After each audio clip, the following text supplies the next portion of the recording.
ஆமென். சரி, கர்த்தருடைய செய்திக்கு நேராக போவோமா? மத்தேயு சுவிசேஷம் 24வது அதிகாரம் 13வது வசனம்.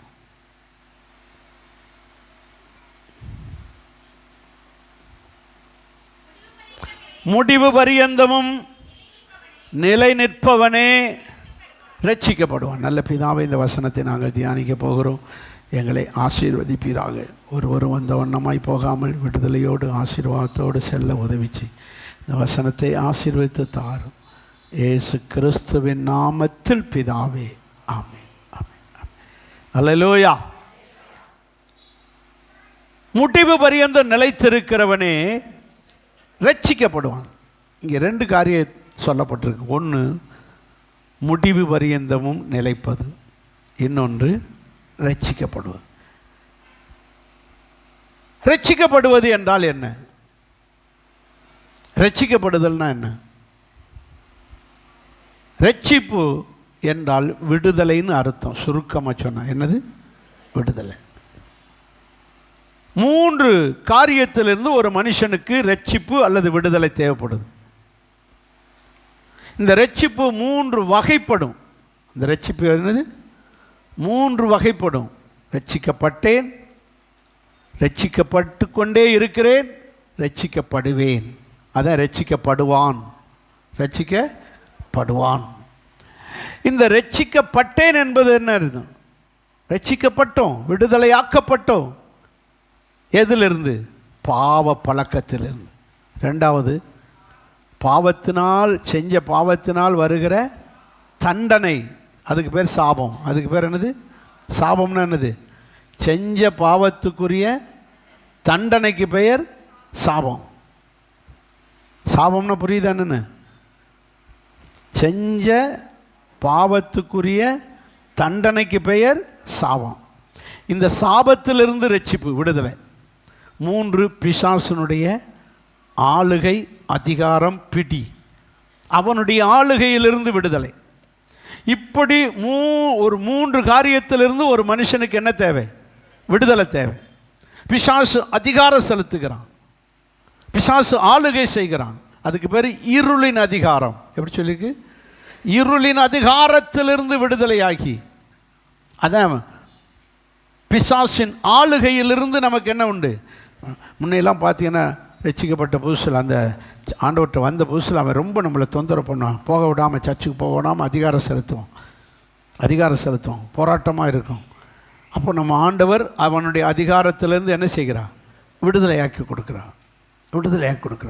குடிக்க வைக்கிறான், அலக்களிக்கிறான். பேய் பிடிக்குது, அலக்களிக்குது. அதிலிருந்து விடுதலை ஆன பிறகு மனசு ஃப்ரீயாக இருக்குது, வாழ்க்கை சந்தோஷமாக இருக்குது. அல்லேலூயா. அப்போ ரட்சிப்பு, முதல் ரட்சிப்பு விடுதலை. எதிலிருந்து? பாவம், சாபம், பிசாசனுடைய ஆளுகையிலிருந்து. ஒரு மனுஷனுக்கு பிசாசின் பிடியிலிருந்து என்ன தேவை?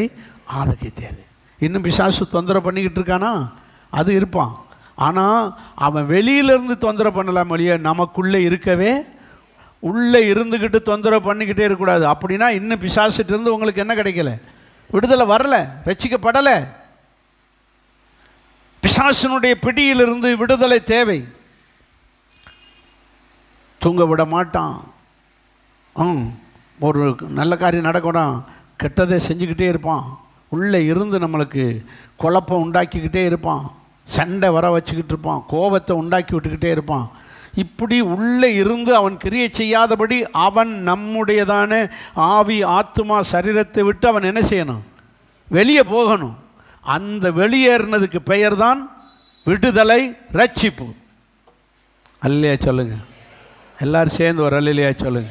ஸோ இப்படி நாம் என்ன செய்யப்பட்டோம்? ரட்சிக்கப்பட்டோம். இப்படி ரட்சிக்கப்பட்டவங்களுக்கு தான் என்ன கொடுக்குறோம்? ஞானஸ்நானம் கொடுக்குறோம். ரட்சிப்பு, விடுதலை ஆக்கப்பட்டவர். பாவம், சாபம், பிசாசின் கிரியையிலிருந்து விடுதலை. ரெண்டாவது, ரட்சிக்கப்பட்டு கொண்டே இருக்கிறோம். ஏன்? அவன் வெளியேறி போன பிசாசு மறுபடியும் வந்து நம்மளை தொந்தரவு பண்ணிக்கிட்டே இருப்பான். பிலிப்பியர் 2:12 வாசிங்க, உங்களுக்கு புரியும். பிலிப்பியர் 2:12 கடைசி வரி. அதிக பயத்தோடும் நடுக்கத்தோடும், அந்த வரி அதிலிருந்து வாசிங்க. அதிக பயத்தோடும் நடுக்கத்தோடும் நடுக்கத்தோடும் உங்கள் ரட்சிப்பு நிறைவேற ஏற்கனவே ரட்சிக்கப்பட்டிருக்க பத்தியலா, ஏற்கனவே ரட்சிக்கப்பட்டிருக்க பத்தியலா, பாவம் சாபம் பிசாசினுடைய ஆளுகையிலிருந்து அந்த ரட்சிப்பை தொடர்ந்து தக்க வைத்து கொள்ள, அந்த விடுதலையை தக்க வைத்து கொள்ள என்ன செய்யுங்கள்? பிரயாசப்படுங்கள். தொடர்ந்து ரட்சிக்கப்படுங்கள் அல்லது பிரயாசப்படுங்கள். ஏன்னா அந்த ரட்சிப்பை நீங்கள் தக்க வைக்காதபடி மறுபடியும் பாவத்துக்குள்ளாக்கி, மறுபடியும் சாபத்துக்குள்ளாக்கி, மறுபடியும் அவன் ஆளுகை செய்து உங்கள் மேல் அதிகாரம் செலுத்த அவன் என்ன செய்வான்? முயற்சி பண்ணிக்கிட்டே இருப்பான். கழுத பிசாசு போயிருச்சேன்னு நினைக்காதிய, முனியாண்டி போயிருச்சு, எசக்கி போயிருச்சு, மாரியாத்தா போயிருச்சேன்னு நினைக்காதிய. அது போகிற ஆத்தா சும்மா இருக்காது, வந்துக்கிட்டே இருக்கும், வந்து தொந்தரவு பண்ணும். எப்படியாவது மறுபடியும் நம்மளை கைப்பற்றி நம்மளை ஆளுகை செய்ய முயற்சி பண்ணிக்கிட்டே இருப்பான். வெளியே போயிருச்சேன்னு நினைக்க அசால்ட்டாக இருக்கக்கூடாது. இதைத்தான் சொல்லியிருக்கு, கெட்சிக்கிற சிங்கம் போல யாரை 1 பேதுரு 5:7 யாரை விழுங்கலாம் என்று வகை தேடி சுற்றிக்கிட்டே வருவான். ஏன்னா உள்ளே இருந்தவனு வெளியேற்றி விட்டாச்சு. வாசிங்க 1 பேதுரு 5:7 7 8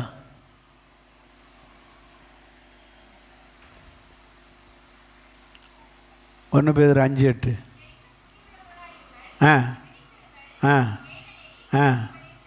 உங்கள் எதிராளியாகிய பிசாசானவன், எப்படி சொல்லியிருக்கு?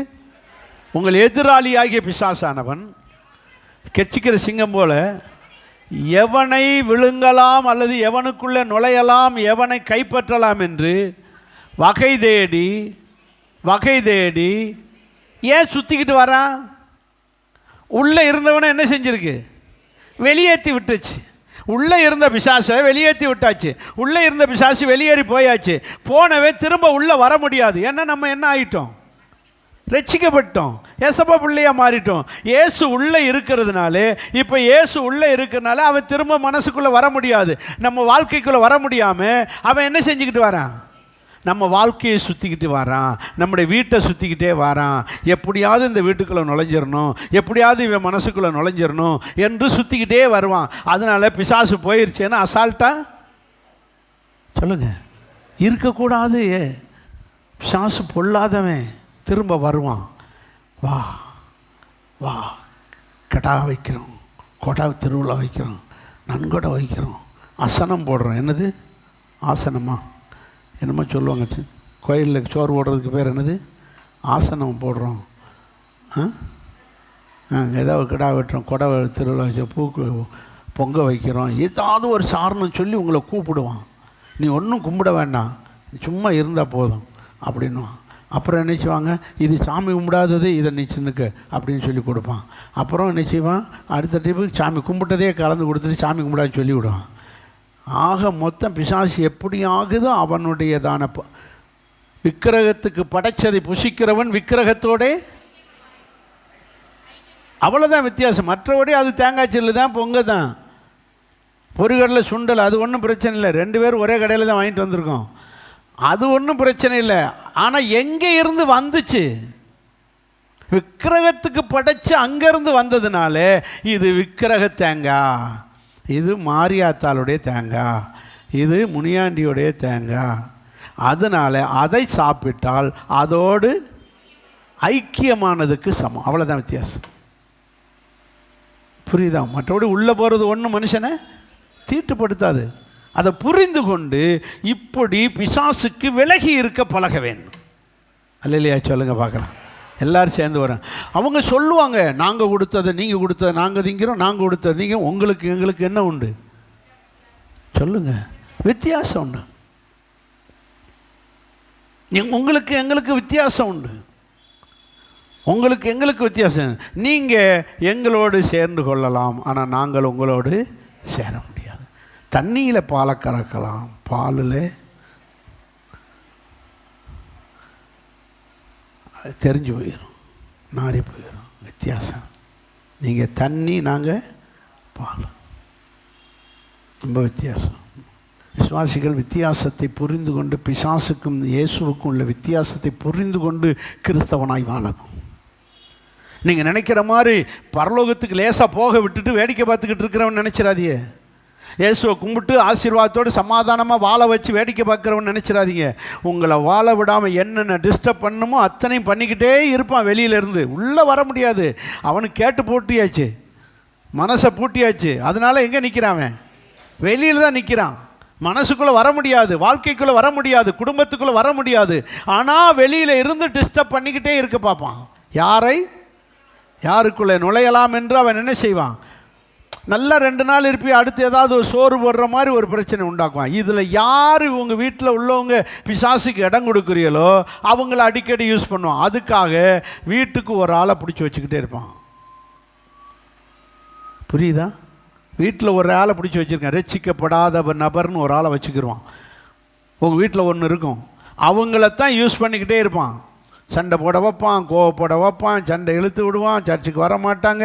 எல்லாம் வீட்டில் ஒன்று கிடக்கும். பார்த்துக்கங்க, கவனமாக இருக்கணும். அந்த நபரை குறித்து அவங்களுக்காக ஜெபிச்சுக்கிட்டே இருக்கணும். புரியுதா? அல்லேலூயா சொல்லுங்க. அந்த நபர் யாருன்னு பார்த்துக்கங்க. அவங்க யாரை? பிசாசு ஒரு ஆளை கையில் வச்சுருப்பான், குடும்பத்தில் ஒரு ஆளை. நீங்கள் அந்த நபருக்காக ஜெபிக்கணும். பிசாசு கிரியை செய்ய விடாமல் கட்டி ஜெபிக்கணும். 12 பேரில் ஒரு ஆளை பிடிச்சி வச்சுக்கிட்டானே, யார? யூதாச. அதுபோல் ஒரு ஆளை பிடிச்சி வச்சுருப்பான். அவனுக்கு கவனம் பூரா பணம் பணம் பணம் பணம் தான் இருந்துச்சு. யாருக்கு? யூதாஸ்க்கு.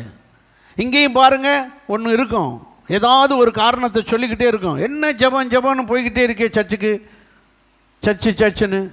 நம்ம இதை கும்பிட்டு அவன் அதை கும்பிடுவான். அதையாவது வம்பு பண்ணிக்கிட்டே இருப்பாங்க.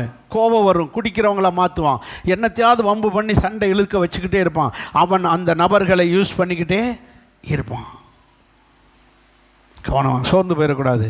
நீ அந்த டிபார்ட்மெண்ட்டுன்னு நம்ம புரிஞ்சுக்கிறணும். அந்த நபர்கிட்ட எப்படி இருக்கணும்? நீ அந்த டிபார்ட்மெண்ட்டு, நீ இரு ராஜா உடனே வச்சுக்கணும். அந்த ஆள்கிட்ட வம்பு வச்சுக்கிறவே கூடாது. கோவப்பட்டாலும் கண்டுக்கிறாமல் போய்கிட்டே இருக்கணும். அந்த நபரை சீரியஸாக எடுக்கவே கூடாது. அது ஒருவேளை நீங்கள் பெத்த பிள்ளையாக கூட இருக்கலாம். அது அந்த கடைசியாக ஒன்றா பிறந்திருக்கும். அது எலுமிக்கிட்டு இல்லாத சவுடால் பண்ணும். நீ அல்ல, உனக்குள்ளே யார் இருக்கா? அவன் எதிராளி புகுந்திருக்கான். அவன் புரிஞ்சுக்கிட்டு இந்த ஆட்டம் போடுறான். அதை புரிஞ்சுக்கிட்டு நாம் கவனமாக இருக்கோம். ரட்சிக்கப்பட்டேன், ரட்சிக்கப்பட்டு கொண்டே இருக்கிறேன், இன்னும் ரட்சிக்கப்படுவேன். எப்படின்னா இயேசு வரும்போது இந்த உலகத்திலிருந்து ரட்சிக்கப்படுவோம், விடுதலையாக்கப்படுவோம். ஒன்று உலகத்திலிருந்து இயேசு வரும்போது விடுதலையாகும், இல்லைன்னா மரணம் என்பதின் மூலம் விடுதலை. எனது மரணம் வந்துருச்சா உங்களுக்கு என்ன வந்துருச்சுன்னு அர்த்தம்? அது நல்ல செய்தி, நல்ல காரியம் நடந்துருச்சுன்னு அர்த்தம். ஐயோ நான் செத்துருவேனா என்னன்னு கொஞ்சம் பாருங்க மாஸ்டர், கொஞ்சம் ஜெபம் பண்ணி எப்படியோ அது இந்த பூமியிலேயே பிசாசோடு ஆட்டம் போட வைங்க ஆண்டவர். டிக்கெட் கிடைக்குன்னா சந்தோஷப்படணும். மரணம் வருதா சந்தோஷப்படணும். எப்படியாவது இந்த உலகத்திலேருந்து என்ன கிடைக்குது? அதனால தான் பவுல் சொல்கிறாரு, மரணம் எனக்கு சொல்ல மாட்டேன் பாருங்க, சொல்ல மனசு வராது உங்களுக்கு. பவுல் சொல்கிறார், மரணம் எனக்கு ஆதாயம், மரணம் எனக்கு ஆதாயம். கிறிஸ்துவுக்குள் மரிக்கிறவர்கள் பாக்கியவான்கள். அப்படித்தானே? கிறிஸ்துவுக்குள் மரிக்கிறவர்கள். ஆகவே மரணம் ஒரு நல்ல செய்தி கிறிஸ்தவர்களுக்கு. ஏன்னா இந்த பிசாசுக்கிட்ட இருந்து நமக்கு என்ன கிடைக்குது? ஏன்னா பிசாசுக்கு பெயர் உலகத்தின் அதிபதி. அவன்கிட்ட இருந்து விடுதலை கிடைச்சிரு, நமக்கு மொத்தத்தில் விடுதலை.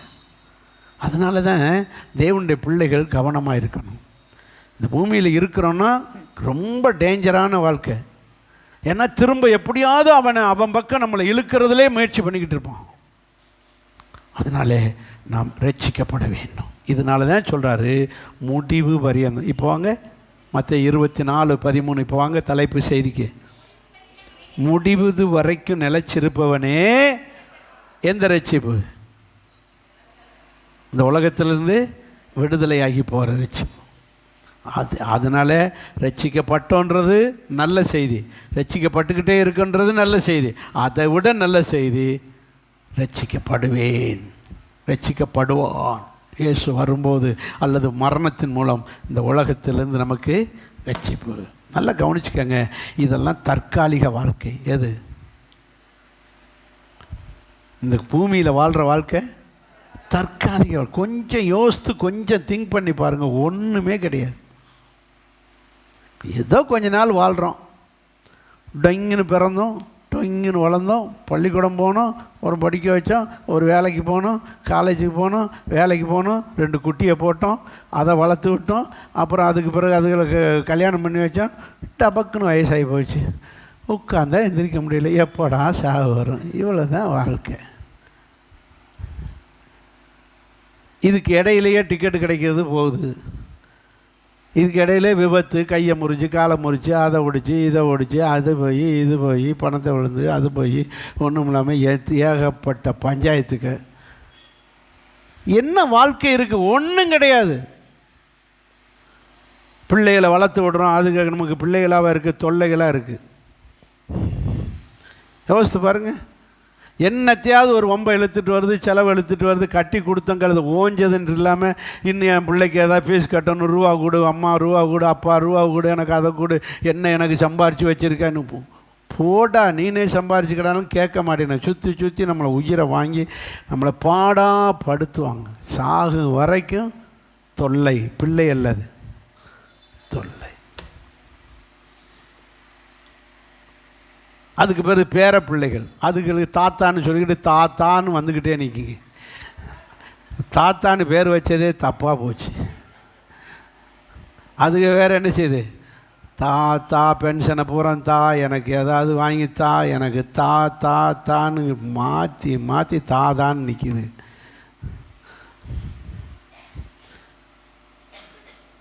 ஆக மொத்த வாழ்க்கை ஒன்றும் கிடையாது.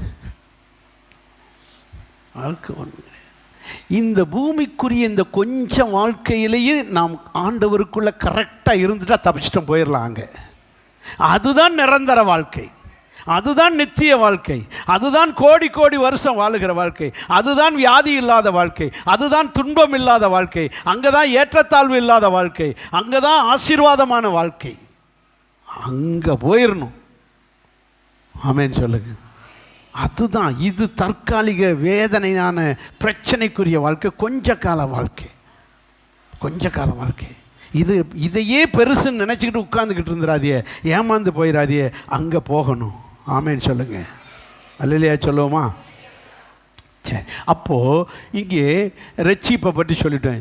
இந்த அவர் சொல்கிறாரு 13ஆம் வசனத்தை பாருங்கள், முடிவு பரியந்தமும் நிலைச்சிருப்பவன். முடிவு பரியந்தம். எந்த முடிவு? முடிவு பரியந்தமும். வர்றேன் பாருங்கள் பாயிண்ட்டுக்கு. முடிவு எந்த முடிவு? உங்கள் வாழ்க்கையின் முடிவு. சொல்லுங்க. வாழ்க்கையின் முடிவு பரியந்தமும் நிலைச்சிருக்கிறவனே பரலோகத்துக்குள்ள போக முடியும். வாழ்க்கையின் முடிவு. உலகத்தின் முடிவு. எல்லாத்துக்கும் முடிவு இருக்கு, எல்லாத்துக்கும் முடிவு உண்டு, எல்லாத்துக்கும் முடிவு உண்டு. ஆண்டவர்கிட்ட கேட்குறாங்க, அதே 14 அதிகாரத்தில் நான் 3ஆம் வசனத்தை பாருங்க. இருக்கையில் சீசர்கள் அவரிடத்தில் வந்து, இது எப்போது சம்பவிக்கும்? உம்முடைய வருகைக்கும். என்ன முடிவுக்கு அடையாளம் கேட்குறாங்க? என்ன முடிவு கேட்குறாங்க? என்ன முடிவு? உலகத்துக்கு எப்போ முடிவு வரும்? உன் முடிவை பற்றி யோசிப்பா. உனக்கு எப்போ முடிவு வரும்? உன் கதையை இதோட முடிக்கிறேன். சண்டையில் சொல்லுவாங்க பார்த்தீங்களா, உன் கதையை இதோட முடிச்சிடறேன்னு. நம்ம கதை முடிக்கிறது பிரச்சனை இல்லைங்க, எப்போ வேணாலும் முடியும். நம்ம கதை நிரந்தரமே கிடையாது. மனுஷ வாழ்க்கை கேரண்டி இல்லாத வாழ்க்கை. எல்லாத்துக்கும் கேரண்டி உண்டு, ஆனால் மனுஷனுக்கு மட்டும் என்ன கிடையாது. ஒரு டிவி, ஒரு மிக்சி, ஒரு கிரைண்டரு, ஒரு கட்டிலுக்கு 2 இயர்ஸ் கேரண்டி, வாரண்டி, கேரண்டி என்னென்னமோ சொல்கிறான். நம்ம மனுஷனுக்கு மட்டும்தான் என்ன கிடையாது, வாரண்டியும் கிடையாது. சொல்லுங்க, என்ன இருக்குது? உள்ளே போன காற்று வெளியே வராட்டாலும் போச்சு, வெளியே வந்த காற்று கண்ணை சிமிட்டிக்கிட்டு இருக்கோம், சிமிட்ட மறந்தாலும் போச்சு, கண்ணை திறக்காமல் இருந்தாலும் போச்சுக்காது. என்ன இருக்குது வாழ்க்கை? டக்கு டக்குன்னு ஒன்று உள்ளே துடிச்சிக்கிட்டு இருக்கு, அது துடிக்காமல் நின்றுச்சுனாலும் போச்சு. ஒன்று வேண்டாம், சாப்பிட்றது இங்கே சிக்கிக்கிட்டாலும் போச்சு, உள்ளே போய் அங்கே போய் வயிற்றுக்குள்ளே சிக்கிக்கிட்டாலும் போச்சு. ஏகப்பட்ட பஞ்சாயத்து. கரெக்டாக வெளியே வராட்டாலும் அடுத்த பஞ்சாயத்து. எங்கே பார்த்தாலும் பிரச்சனை.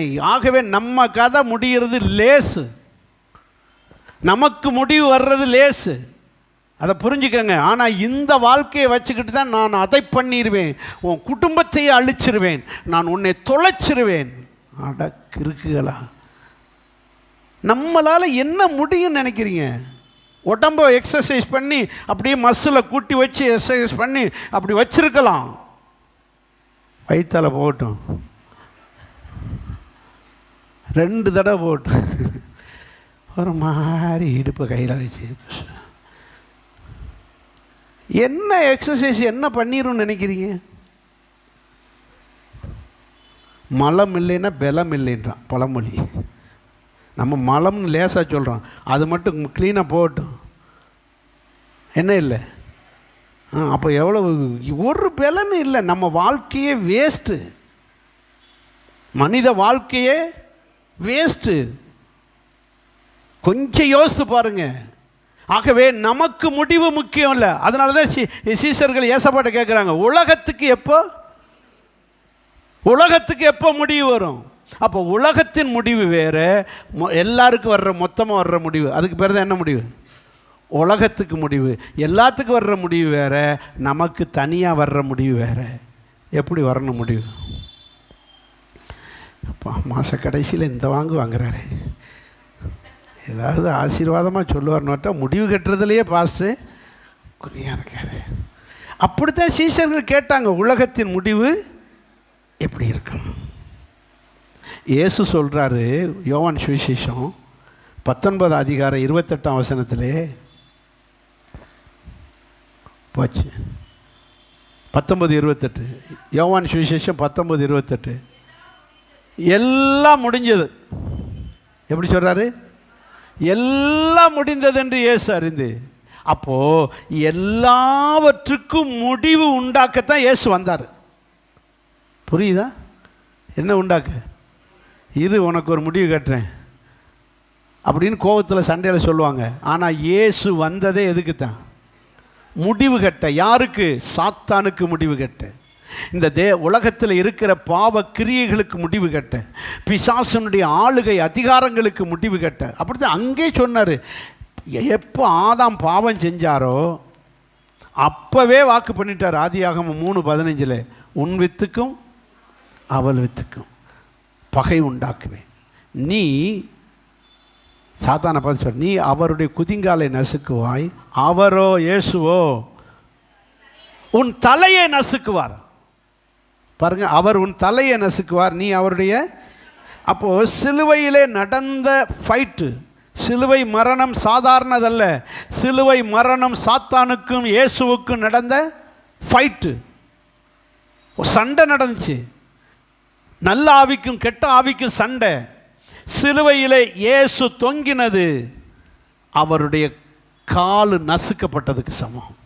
இயேசு சிலுவையிலே மரித்தது, இயேசு சிலுவையில் தொங்கினது, ரத்தம் சிந்தி சிலுவையிலே பரிதாபமாய் தொங்கினது அவருடைய காலை நசுக்கினதுக்கு சமம். இயேசு ஒரு பிரச்சனையும் பண்ணாமல் வெற்றிகரமாக சிலுவையில் மரித்தது சாத்தானுடைய தலையை. புரிஞ்சுங்களா அந்த தத்துவத்தை, அந்த இதை புரிஞ்சுங்களா சத்தியத்தை? இயேசு சாத்தானுடைய தலையை நசுக்கினதுக்கு சமம். வெற்றி சிறந்தார். கொலோசியர் 2:14 3:14 எடுங்க. துரைத்தனங்களையும் அதிகாரங்களையும் உரிந்து கொண்டு வெளியரங்கமான கோலமாகி சிலுவையிலே, சொல்லுங்க, சிலுவையிலே மரித்தார்னு தானே எழுதணும். ஹலோ, தலையவாத ஆட்டுங்க, அப்போ தானே நல்லா இருக்கு. தூங்குறீங்களோ இல்லை கேட்குறீங்களோ இல்லையான்னு. இயேசு சிலுவையில் மரித்தார்னு எழுதணும். மரித்தது வெற்றி சிறந்ததுக்கு. அப்போ வெற்றினாலே அங்கே என்ன நடந்திருக்கு? சண்டை நடந்திருக்கு, போர் நடந்திருக்கு. யாருக்கு? ஏசப்பாவுக்கும் சாத்தானுக்கு என்ன நடந்திருக்கு? சண்டை நடந்திருக்கு. அவன் தலையை நசுக்கிறாரு, அவருடைய காலை நசுக்கிட்டான் குதிங்கால. இப்படி சிலுவை மரணம் என்பது ஒரு ஃபைட்டிங் பிளேஸ். ஒரு சண்டை நடந்திருக்கிறது. அந்த சண்டையிலே இயேசு சிலுவையிலே சாத்தானுடைய தலையை நசுக்கி வெற்றி சிறந்து அவனுடைய அதிகாரத்தை எல்லாம் பறிச்சிட்டாரு. இப்போ இந்த பூமியிலே உலகத்தின் அதிபதியாக இருந்தாலும் என்ன இல்லாத அதிகாரி, அதிகாரம் இல்லாத அதிபதி. நம்ம ஜனாதிபதி மாதிரி. ஜனாதிபதிக்கு என்ன கிடையாது, சின்ன சின்ன அதிகாரம், மற்றொரு ஒரு அதிகாரமும் பேர் தான் ஜனாதிபதி. பிரதமருக்கு தான் என்ன இருக்குது, அதிகாரம். இதே போல் இந்த பூமியில் 2 பேர் இருக்காங்க, ஏசப்பாவும் இருக்காங்க, சாத்தான் இருக்காங்க. ஆனால் சாத்தானுக்கு என்ன இல்லை, அதிகாரம் கிடையாது. ஏனென்றால் இயேசு அவனுடைய அதிகாரங்களை எல்லாம், சொல்லுங்க வாசிங்க, துரைத்தனங்களையும் அதிகாரங்களையும் உரிந்து கொண்டார், பறித்து கொண்டார். புரிஞ்சவங்க அல்லையா சொல்லுங்க, எல்லாரும் சேர்ந்து வர அல்லையா சொல்லுங்க. அப்போ இயேசு கிறிஸ்து சிலுவையிலே அவனுடைய அதிகாரத்துக்கு முடிவு கட்டினார். அதனால தான் சொல்றார் எல்லாம் முடிந்தது. சாத்தானுடைய ஆட்டத்துக்கு முடிவு கட்டினான், எல்லாம் முடிஞ்சது. இப்போ நம்மளை பார்த்து சொல்றார், நீங்கள் முடிவு பரியந்தமும் நிலைச்சு நில்லுங்க. கடைசி வரைக்கும், மரணம் வரைக்கும், உலகத்தின் முடிவு வரைக்கும் அல்லது மரணம் வரைக்கும் நீங்கள் நிலைச்சு நில்லுங்க. நமக்கும் ஒரு வாழ்க்கையை கொடுத்துருக்காரு. அந்த வாழ்க்கையை துவங்கியிருக்கோம், பர்த்டேன்னு கொண்டாடுறோம். பிறந்ததுலேருந்து பர்த்டேன்னு கொண்டாடுறோம். பர்த்டேன்னு அடுத்து என்னது, டெத்து டே, நினைவு நாள்னு கொண்டாடுறோம். நினைவு நாள்னு, டெத்து டே நினைவு நாள்னு ஒன்று கொண்டாடுறோம். பர்த்டேயும் நினைவு நாளும் கொண்டாடுறோம். நினைவு நாளை நம்ம கொண்டாட மாட்டோம், நம்ம பிள்ளைகள் நம்ம குடும்பத்தாலேயே கொண்டாடுவாங்க. நினைவு நாள்னு கொண்டாடும். அவங்க நினச்சிவாங்க நல்லபடியாக நினைவு நாள். நல்லா கவனிச்சுங்க, இந்த 2க்கும் இடைப்பட்ட காலம் கவனமான காலம். அல்லேலூயா, நல்ல கவனமாக இருக்கணும். இந்த காலத்திலே முடிவு பரியந்தமும் மரணம் வரைக்கும் நீங்கள் எப்படி இருங்கள், நினைச்சிருங்க. இந்த முடிவு எல்லாம் முடிந்ததென்று எல்லா பிசாசு கிரியைகளுக்கும் முடிவு கட்டின தேவன் நம்மளை பார்த்து சொல்லுகிறார், உனக்குரிய முடிவு காலம் வரைக்கும் நீ கவனமாயிரு, நான் உனக்கு 3 காரியத்தை செய்வேன் அப்படின்றாரு. அப்பா இப்போ தான் பாயிண்ட்டுக்கே வந்திருக்கார் பாஸ்ட். நம்பர் 1 தானே, இவர் பாயிண்ட் இல்லாமே பேசுகிறாரே அப்படின்னு தெரியும். எப்படியும் அதெல்லாம் உங்களுக்கு இந்த விலைக்கு சொல்கிறதுக்கு இவ்வளோ நேரம் ஆயிடுச்சு. இப்போ எடுத்துக்காங்க. நம்பர் 1 வாசிங்க, மத்தேயு 28:19, 20, 28, 20 வாசி.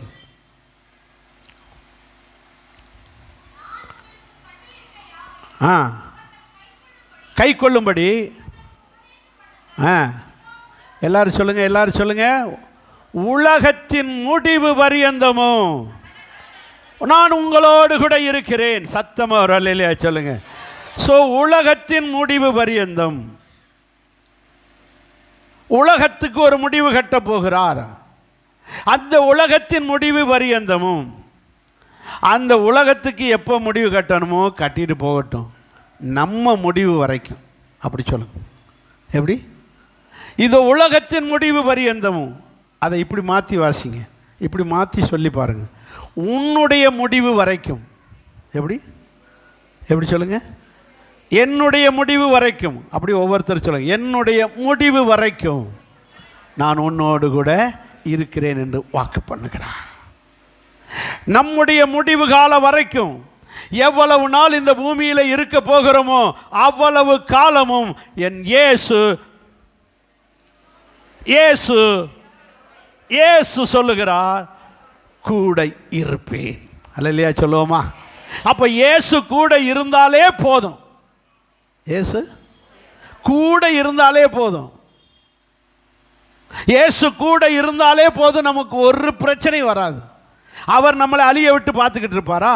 நமக்கு ஒரு கேடு வர விட்டு பார்த்துக்கிட்டு இருப்பாரா? அப்படி கல்லு மனசுக்கார கடவுளா நம்ம கும்பிட்றோம்? சொல்லுங்க. நெவர். இயேசு தனக்குன்னு ஒரு 12 பேரை செலக்ட் பண்ணார். வாசிங்க, மார்க் 3:14. சீக்கிரம் சீக்கிரம் எடுங்க, நிறைய சொல்ல வேண்டியது. மார்க் 3:14. 12 பேரை தெரிந்து கொண்டு, 12 சீஷர்களை தெரிந்து கொண்டு தம்மோடு கூட இருக்கும்படி. நல்லா கவனிச்சுக்கோங்க. அப்போது சீஷர்களை தெரிந்தெடுத்ததே எதுக்கு? யாரு கூட? ஏசப்பா கூட இருக்கணும். அவர் என்ன சொல்றாரு? நான் உங்க கூட, சொல்லுங்க, உலகத்தின் முடிவு பரியந்தம் அல்லது உன் வாழ்க்கை பரியந்தம் நான் உங்க கூட இருப்பேன் அவர் சொல்றாரு. அப்ப நம்ம என்ன சொல்லணும்? போச்சு. அவர் தெரிந்தெடுத்த சீஷர்களை பார்த்து என்ன சொல்றார்? நீங்கள் என்னோடு இருங்கன்றார். புரியலையா? 12 பேரை செலக்ட் பண்ணதே யாருக்கு? தன்னோடு. நம்ம அவர் கூட இருக்கணும், அவர் நம்ம கூட இருப்பார். புரியுதா? அவர் சொல்றாரு நான் உங்க கூட இருப்பேன்னு. அப்ப நம்ம என்ன சொல்லணும்? நாங்களும் உங்க கூட இருப்போம் சொல்லணுமா இல்லையா? நீங்க எங்களுக்கு மொய் எழுதிருக்கீல்ல,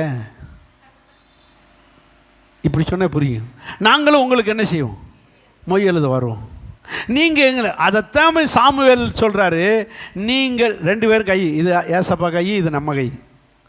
அவர் என்ன செய்வார்? 2 பேர் கையும் பிடிக்குது. அவர் சொல்கிறாரு நீங்கள் என்னை விட்டு விட்டால் நான் விட்டுருவேன். அப்போது நீங்கள் என்னை பிடித்து கொண்டால் நான் உங்களை பிடித்துக்கொள்வேன். அப்படி தான் இருக்குது சாமுவேல். இப்போ எல்லாம் வசனம் எடுக்க நேரம் இல்லை.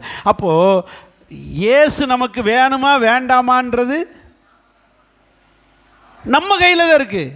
நமக்கு இயேசு வேணும்னு பிடிச்சேன்னா அவர், ஐயோ என் மகன் எனக்கு வேணும், என் மகன் எனக்கு வேணும் நம்மளை பிடிச்சிக்கிறாரு. எனக்கு இயேசு வேண்டாம் அப்படின்னு நீங்கள் விட்டுட்டீங்கன்னா, ஆட போட நான் வேற ஆளை பார்த்துக்கிறேன், இந்த மலையடிப்பட்டில் இன்னொரு கேஸை பார்த்துக்கிறேன், உங்கள் தெருவில் இன்னொரு ஆளை பிடிச்சிக்கிறேன் அப்படின்னு வேற ஆளை பிடிச்சிக்கிறார். நமக்கு இயேசு வேணுமா வேண்டாமான்றதை பொறுத்து தான் அவர் நம்மளை தேடி வருவார். இதைத்தான் சொல்கிறாரு, அவர் நான் உன்னோடு கூட இருக்கிறேன், மரண பரியந்தமும் உனக்கு கடைசி வரைக்கும், உன்னுடைய முடிவு வரைக்கும் நான் உன் கூட இருக்கேன்றாரு. அப்போ நாம் என்ன செய்யணும்? நான் உங்கள் கூட இருப்பேன் ஆண்டவரே. இப்படி இணைந்து இருந்தால் நமக்கு ஒரு பிரச்சனையும் வராது. நல்ல முறையில் எங்கே போய் சேர்ந்துடும்? பரலோகம் போய் சேர்ந்துடும். இன்றைக்கி ஜனங்களுக்கு அந்த ரகசியம் தெரியல. நான் ஜெபிக்க மாட்டேன் விட்டுட்டான். அவர் என்ன செய்வார் சொல்லுங்கள்? இன்றைக்கி கொடுக்க வேண்டிய கிருபையை கொடுக்க மாட்டேன் அப்படின்னு விட்டுறாரு. ஒவ்வொரு நாளும் கிருபை புதிதாக இருக்கிறது. அப்போ இன்றைக்குரிய கிருபை என்ன செய்ய மாட்டார்? இன்றைக்கி நீங்கள் ஜெபிக்கலை, நான் இன்றைக்கி நிறைய அசதியாக இருக்குது, குளிர், மழை, ராத்திரிலாம் விடிய விடிய மழை, அதனால் என்னால் காலையில் எந்திரிச்சு ஜெபிக்கவே மாட்டேன். அதை முடியலைன்னு சொல்கிறது தான் என்னது? நீ பண்ணாட்டா விடு, உனக்குரிய கிருபையை நான் வேறு யாருக்கா ஜெபிக்கிறவங்களை பார்த்து கொடுத்துருப்பேன். புரியுதா? நீங்கள் உங்களுக்கு இயேசு வேணுமா வேண்டாமா? உங்களுக்கு கிருபை வேணுமா வேண்டுமா? ஆசீர்வாதம் வேணுமா வேண்டாமா? பரலோகம் வேணுமா வேண்டாமா? உங்கள் கையில் தான் இருக்குது. தலையெழுத்து வாழ்க்கை நம் கையில் தான். அவரை குறை சொல்லி பழகாதீர்கள். இயேசுவை என்ன கும்பிட்டு என்னத்தை, நீ என்னத்தை ஒழுங்காக கும்பிட்ட? நீ இயேசுவை சர்ச்சுக்கு போய் என்னத்தை கண்ட? நீ என்னத்தை ஒழுங்காக போன? எனக்கு ஒரே செலவாக வரும். என்னத்தை நீ காணிக்க கொடுத்து ஓஞ்சி போன? நீ ஒழுங்காக கொடுத்துப்பாரு. நீ எதையுமே ஒழுங்காக செய்ய மாட்ட, அவர் மட்டும் ஒழுங்காக செஞ்சிடணும். உனக்கு என்ன நியாயம்? நீ சம்பாரித்து ஒன்றும் போட மாட்டேன், வீட்டு சாமான் வாங்கி போட மாட்டேன், உனக்கு அந்த சிஸ்டம் மட்டும் சாப்பாடு கரெக்டாக செஞ்சு வைக்கணும். என்ன நியாயம்? இதில் வேறு அந்த சாப்பாடு சரியில்லை, ஒரே குழம்பா வைக்கிற, அதான் வைக்கிற. நீ என்னத்தை சம்பாரித்து போட்டு கிழிச்சிட்ட? ஹலோ, ரெண்டும் பேலன்ஸாக இருக்கணும். ஆமேன்னு சொல்லுங்கள். நீ ஒன்றுமே செய்ய மாட்ட, உனக்கு ஆசீர்வாதம் மட்டும் கரெக்டாக டக்கு டக்கு டக்குன்னு பிளேட்டில் வரணும். கர்த்தரை சரியாய் பிடித்து கொள்ளுங்க, அவர் உங்களை பிடிச்சிக்கிறார். ஆமேன். இதுதான் ரகசியம். இயேசு இல்லாத வாழ்க்கை ஆபத்தானது, இயேசுவோடு இருக்கிற வாழ்க்கை பாதுகாப்பானது. இயேசு கூட இருக்காரான்னு டெய்லி செக் பண்ணுங்க. காலையில் எந்திரிச்சவொடனே சுகரை செக் பண்ணுறோம், பிபியை செக் பண்ணுறோம். ஆனால் இயேசு இருக்காரான்னு செக் பண்ணுங்க. அவர் இருந்துட்டால் எல்லாம் நார்மலாகி போயிடும். அல்லையா சொல்லுங்க. இதை புரிஞ்சுக்கங்க. நம்ம கிறிஸ்தவ வாழ்க்கைனா என்னன்னு தெரிஞ்சுக்கங்க. நம்ம எதுக்கு ஏதோ தெரிஞ்சோ தெரியாமலோ வந்து ஆண்டவர்கிட்ட சேர்ந்துட்டோம், அது பெரிய கிருபை, நமக்கு கிடைச்ச பெரிய பாக்கியம். வந்துட்டோம். இனி இந்த சான்ஸை தக்க வச்சுக்கிற பழகணும். இந்த ஆப்பர்ச்சுனிட்டியை மிஸ் பண்ணக்கூடாது. ஏசப்பா ஏசப்பான்னு அவரை பிடிச்சிக்கிறணும். அதான் சொல்கிறாரு, என்னை கொன்று போட்டாலும் உங்கள் மேலே தான் நம்பிக்கையாக இருப்பேன். சொல்கிறாங்க, என்னை கொன்று போட்டாலும் பரவாயில்ல பரவாயில்ல பரவாயில்ல. ஸோ ஆண்டவர் வாக்கு பண்ணுகிறார், முடிவு பரியந்தமும், உலகத்தின் முடிவு பரியந்தம், உன்னுடைய முடிவு பரியந்தமும் கூடவே இருப்பேன். ரெண்டாவது யோவான் சுவிசேஷம் 13:1. நேரமாக இருந்தால கடகடன்னு போகிறேன். யோவான் சுவிசேஷம் 13:1 வாசிங்க.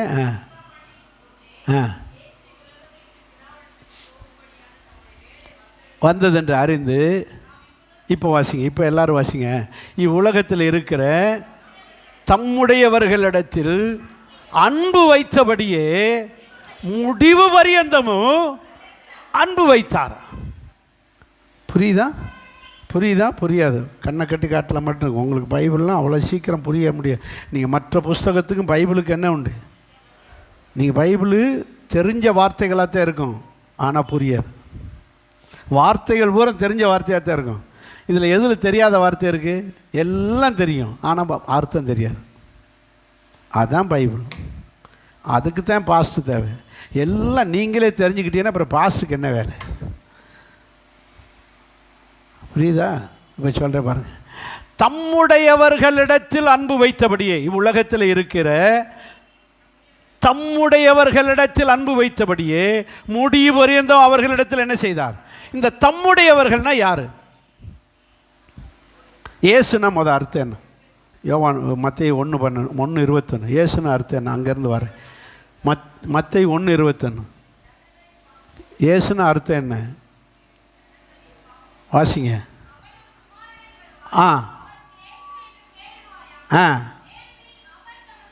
இங்கே வாசிங்க. அவர், இயேசுனா அர்த்தம் என்ன? தமது ஜனங்களின் பாவங்களை நீக்கி ரட்சிப்பார். இயேசுனா அர்த்தம் என்ன? யாருடைய ஜனங்கள்? அப்போ உலகத்தில் இருக்கிற எல்லாம் அவர் படைச்ச ஜனங்களாக இருந்தாலும் அவரை நம்பி, அவரை விசுவாசித்து, அவரை ஏற்றுக்கொண்டு அவருடைய ஆலயத்துக்கு வந்திருக்கிற அந்த ஜனங்களை பார்த்து என்ன சொல்றாரு? தமது ஜனங்கள். ஒரு ஃபங்க்ஷனுக்கு போயிருக்கோம், கல்யாண வீட்டுக்கு போயிருக்கோம், நல்ல பிள்ளைகள் விளையாண்டுக்கிட்டு கிடக்கு. எல்லாம் சொந்தக்கார பிள்ளை தான். தம்பி பிள்ளையா, அக்கா பிள்ளையா, அண்ணன் பிள்ளைகள் எல்லாம் சொந்தக்கார பிள்ளைய, சித்தி பிள்ளைய, அவங்க எல்லாம் விளையாண்டுக்கிட்டு கிடக்கு.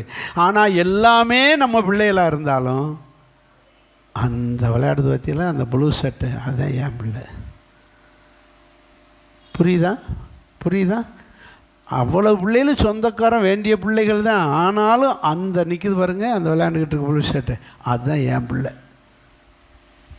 அந்த பர்டிகுலர். இதுபோல் உலகத்தில் எல்லாரும் வாழ்ந்தாலும் நம்மளை மட்டும் பார்த்து சொல்லுவார், புரியலை, தமது ஜனங்கள். எப்படி சொல்கிறார் நம்மளை பார்த்து? தமது ஜனங்கள், தமது ஜனங்கள். இப்போ வாங்க யோவான் 13:1.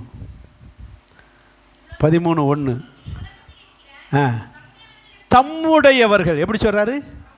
தம்முடையவர்கள், என் ஜனங்க. 12 பேரை செலக்ட் பண்ணிக்கிட்டு தம்முடையவர்கள். அதுபோல் உங்களை என்னை இந்த ஊருக்குள்ளே செலக்ட் பண்ணி வச்சுக்கிட்டு சொல்கிறாரு, இந்த ஊரில் லட்சக்கணக்கான மக்கள் குடியிருக்கிறாங்க. இந்த ஊரில் இருந்தாலும் அவங்கள பார்த்து அப்படி சொல்ல மாட்டார், நம்மளை மட்டும் பார்த்து சொல்வார். தம்முடையவர்களிடத்தில் நான் அன்பு வைத்து அவங்க நோயை குணமாக்கி, பேயை துரத்தி விட்டு, பிரச்சனைகளை தீர்த்து வச்சு, அவங்க பிள்ளைகளுக்கு ஆசீர்வாதம் கொடுத்து அவங்கள வாழ வச்சுக்கிட்டு இருக்கிற தம்முடையவர்களிடத்தில் நான் காட்டின அன்பு வைத்தபடியே கடைசி வரைக்கும் அன்பு வைப்பேன். புரிஞ்சுதா? இப்போது புரிஞ்சுதா? அவர் நமக்கு இவ்வளவு உதவி செஞ்சிருக்காரு. நம்ம சர்ச்சுக்குன்னு வந்த பிறகு எவ்வளோ கடனோடு வந்தோம், எவ்வளோ பிரச்சனையோடு வந்தோம், எவ்வளோ நோயோடு வந்தோம், எல்லாம் ஒன்று ஒன்றா கொஞ்சம் கொஞ்சமாக எல்லாத்தையும் தீர்த்து கொடுத்தாரு. அதெல்லாம் என்ன கொடுத்திய? ஒரு ஊசி போட்டுக்கு 50 ரூபா 100 ரூபா தூக்கி கொடுக்குறோம். ஏசப்பா எம்புடு குணமாக்கி விட்டுருக்காரு, என்னென்ன பண்ணிக்கிட்டு இருக்காரு, என்னென்ன பாதுகாக்கிறாரு, என்ன செய்தோம், எதையுமே அவர் எதிர்பார்க்கல. அவர்கிட்ட பணமே வேண்டாம். அவருக்கு எதுக்கு பணம்? அவர் சொல்கிற 1 ரூபா எங்கள் ஊருக்கு செல்லாதுன்னு. அவருக்கு பணம் வேண்டாம். அவர் எதுக்காக நமக்கு செஞ்சார்? எதுக்காக சுகமாக்குனார்? எதுக்காக பேயை துரத்தி விட்டார்? நம்மேல் வைத்த அன்பு. நான் டாக்டரு, என் மகளுக்கு வைத்தியம் பண்ணிட்டு காசு வாங்கணும்னா சொல்லுங்கள், காசு வாங்கணும்னா நான் டாக்டரு, நீங்கள் டாக்டரு, உங்கள் பிள்ளைக்கு வயிற்று வலிக்கு தலை வலிக்குன்னு வருது, ஊசி போட்டு காசு வாங்குவீங்களா? மாத்திரை வாங்குவீங்களா? அப்போது சொந்தத்துக்கு காசு அல்ல, அன்பு தான். எல்லோரும் சேர்ந்து வரல இல்லையா? சொல்லுவோமா? இயேசு நம்மளை நமக்கு உதவி செய்கிறாருன்னா கடமைக்காக அல்ல, அன்பு வச்சு செய்கிறார். அந்த அன்பை அந்த நேரம் மட்டும் அல்ல, சொல்லுங்க, முடிவு பரியந்தம், முடிவு பரியந்தம், முடிவு பரியந்தம், சாகு வரைக்கும் அந்த பிள்ளையை நேசித்துக்கிட்டே இருக்கிறான். 10 பைசா கொடுக்க மாட்டேன்றான், அவ்வளோத்தையும் சம்பாரித்து அவனே வச்சுக்கிறான். ஆனாலும் அந்த தாய், அந்த தகப்பன் அந்த பிள்ளை மேலே என்ன இருக்குது? அன்பாக இருக்குது. நீ 1 ரூபா கொடுக்கறல, நான் உன்னை படிக்க வச்சேன், வேலை வாங்கி கொடுத்தேன், கல்யாணம் பண்ணி வச்சேன், ஒன்று நீ என்னடா எனக்கு பண்ணிட்டேனா அப்படின்னு சொல்லிட்டு 2 திட்டினா கூட சொல்லுங்க, என் பிள்ளை வந்துட்டானா, லீவுக்கு வந்தானா, ஏன்? அன்பு. இதுபோல தான் கர்த்தர் நம்மிடத்தில் நீங்கள் காணிக்க போட்டாலும் போடாட்டாலும் சரி, என் பிள்ளை இந்த வாரம் சர்ச்சுக்கு சொல்லுங்க வந்துச்சா, அதுதான் கர்த்தர் நம்ம மேலே வச்சிருக்கிற. அதுக்காக காணிக்க போடாமல் இருந்துடாதையே, விட்டுற மாட்டோம். தசமாவை காணிக்க நம்முடைய கடமை, சரிதானா? ஆனால் கர்த்தர் நம்மளை என்ன செய்கிறார்? நேசிக்கிறார். முடிவு வரியந்தமும் அன்பு வச்சிருக்கார். சாகும் வரைக்கும், உயிர் உங்கள் உடலை விட்டு பிரியும் வரைக்கும் அவர் அன்பு வச்சுக்கிட்டே இருப்பார். எத்தனை பேர் புரியுது? எலியாவை பற்றி படிச்சுக்கிட்டு இருந்தேன் 2 நாளைக்கு முன்னாடி. படித்த பகுதி தான் திரும்ப திரும்ப படிச்சுக்கிட்டே இருக்கணும், அப்போ தான் மனசில் நிற்கும், பைபிள்லாம் மறக்காது. அதனால் நீங்களும் பைபிளை திரும்ப திரும்ப என்ன செஞ்சுக்கிட்டு இருக்கணும்? சொல்லுங்கள், படிச்சுக்கிட்டே இருக்கணும். தெரிஞ்சது தான், ஏற்கனவே படித்ததான்னு நினைக்கக்கூடாது. ஆனாலும் திரும்ப திரும்ப என்ன செய்யணும்? படிச்சுக்கிட்டே இருக்கணும். 5 ஜெபம் பண்ணுறாரு. யார்? அம்புட்டு நிறைவேற்றி கொடுக்குறாரு, 1 மட்டும் செய்ய மாட்டேன்றார். படிச்சியெல்லாம் இல்லையா? சாரிபாத்து விதவை வீட்டில் எண்ணெய் மாவும், மழை பெய்யக்கூடாதுன்னாரு, பெய்யலை. அதுக்கு பிறகு மழை பெய்யணும்னாரு, பெஞ்சு. வானத்திலேருந்து அக்கினி வேணும்னாரு. என்ன கேட்டாலும் எலியா ஜெபிச்சாருன்னா டக்கு டக்கு டக்குன்னு செய்வார். படுத்துக்கிட்டு கேட்குறாரு, சூரிய செடிக்கிட்ட படுத்துக்கிட்டு, எண்ணெய், அங்கே ஒரு ஜெபம் பண்ணுறாரு, என்னை எடுத்துக்கொள்ளும், நான் சாக விரும்புகிறேன்.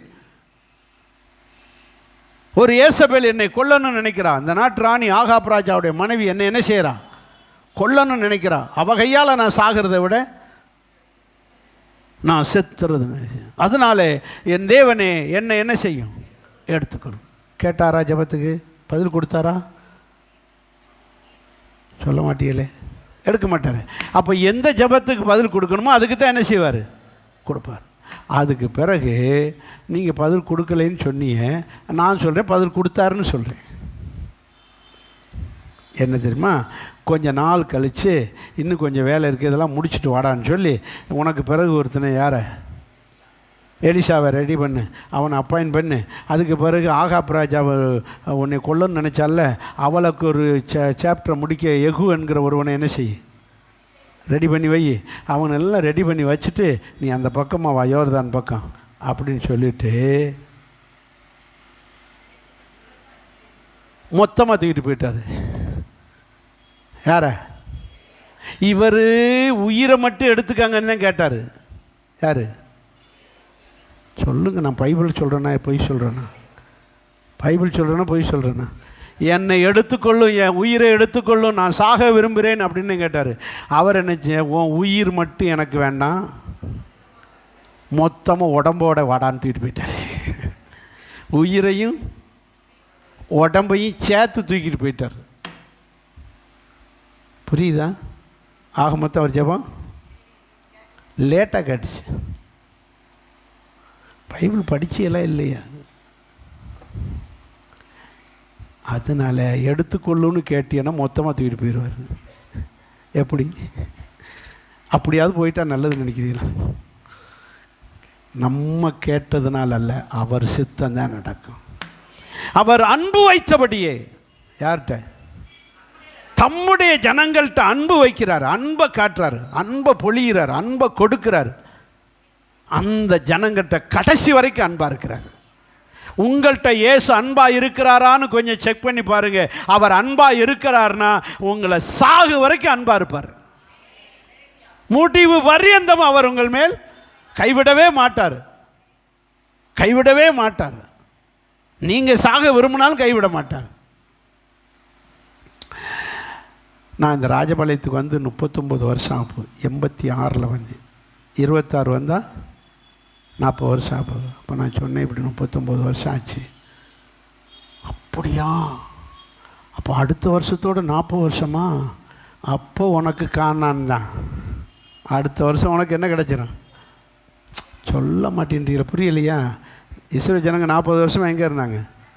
கானான்லேருந்து 40வது வருஷம் கானான் முடியும் போது எங்கே? 40 வருஷம் வனாந்தரத்தில் இருந்தாங்க. 40வது வருஷம் எங்கே போயிட்டாங்க? கானான். உனக்கு கானான், அங்கே பரலோகம் அப்படின்னு கிண்டல் பண்ணாங்க. நான் சொன்னேன் சந்தோஷம். புரியலையா? பாஸ்டர் போயிடாதீன்னு.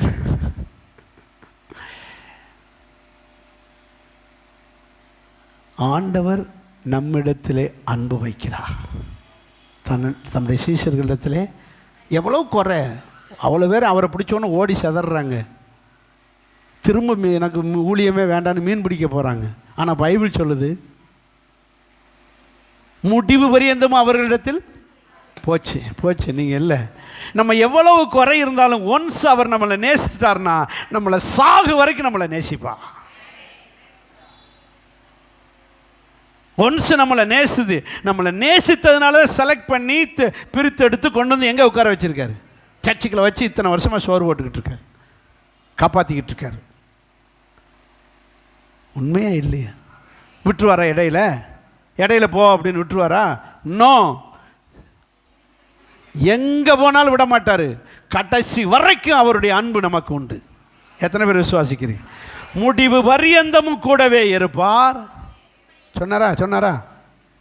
முடிவு பரியந்தமும் நான் உங்க கூடவே இருப்பேன், அதே போல முடிவு பரியந்தமும் அன்பாக இருப்பேன். கடைசி வசனம் இன்னொரு பாயிண்ட் வாசிங்க.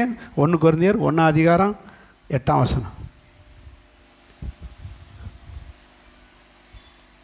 1 கொரிந்தியர் 1:8.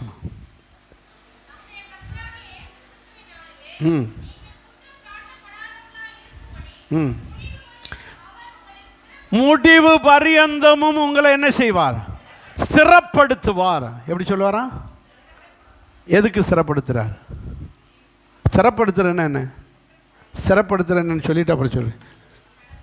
ஸ்திரப்படுத்துறேன்னா இது கம்பை ஊன்றாங்க பந்தல் போடுறதுக்கு வரிசையாக என்ன செய்கிறாங்க?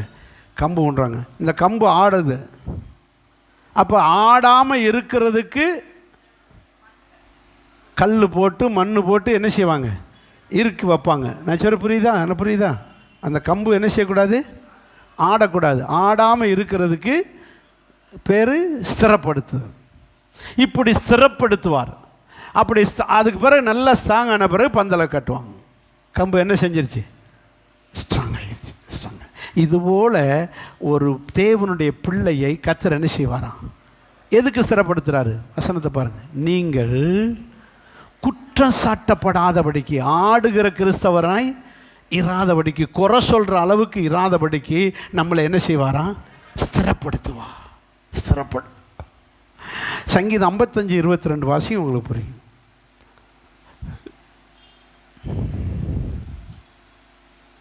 போச்சு.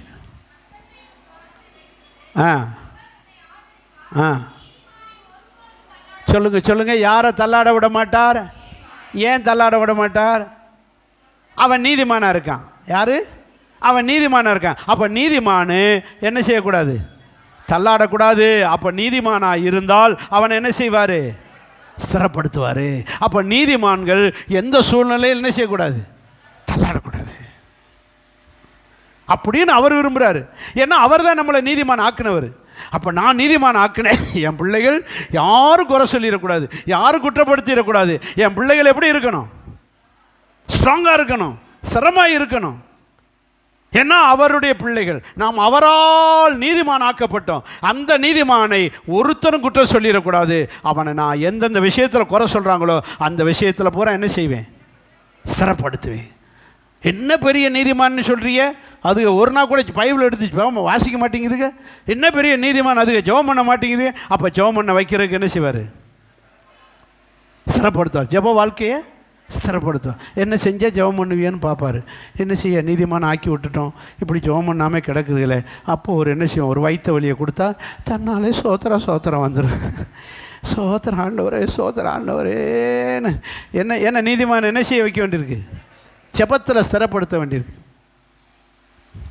அப்புறம் ஆண்டவரே நான் இனிமேல் ஒழுங்காக ஜெபிக்கிறேன் ஆண்டவரே. அப்போ ஜெபிக்கவுடனே வழி போயிடும். அதுக்கு பிறகு ஜெப வாழ்க்கையை ஸ்ட்ராங் பண்ணி விடுவார். அதுக்கு பிறகு என்ன செய்வார்? டிவியாக பார்த்துக்கிட்டு இருக்கியே, அதுக்கு பிறகு பைபிள் வாசிக்கிறது கிடையாது. அப்போ டிவியை ரிப்பேர் பண்ணி விட்டு அதுக்கு பிறகு பைபிளை எடுத்து வாசிக்க வைக்கிறதுக்கு என்ன செய்யணுமோ எதாவது ஒன்று பண்ணுவார். அதனால் எப்படியாக நம்மளை என்ன செய்ய வைக்கணும் சொல்லுங்கள்? ஏன்னா நம்ம யார் ஆகிட்டோம்?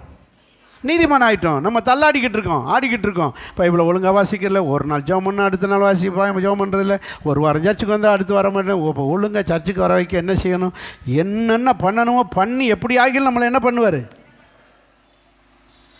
ஸ்திரப்படுத்துவார். இதுதான் தேவன் நம்மை எவ்வளோ நாளைக்கு ஸ்திரப்படுத்துவாராம்? பரவாயில்ல, கரெக்டாக இருக்கீங்க. எவ்வளோ நாளைக்கு ஸ்திரப்படுத்துவாராம்? முடிவு வரைக்கும். என்ன முடிவு? உங்கள் வாழ்க்கை முடிவு வரைக்கும், அல்லது உலகத்துக்கு முடிவு வரும் வரைக்கும் கர்த்தர் நம்மளை என்ன பண்ணிக்கிட்டே இருப்பார்? ஸ்திரப்படுத்திக்கிட்டே இருப்பார். ஸ்திரப்படுத்துவார். அப்போ முடிவு பரியந்தமும் கூடவே இருப்பார், முடிவு பரியந்தம் அன்பாக இருப்பார், முடிவு பரியந்தம் நம்மளை ஸ்திரப்படுத்திக்கிட்டாங்க. அதனால் இப்படி முடிவு பரியந்தும் நிலைத்திருக்கிறவன் எழுந்திருப்போம். இப்போ கடைசியாக பாயிண்ட்டுக்கு வந்து முடிச்சிட்டோம். எல்லோரும் எழுந்திருப்போம்.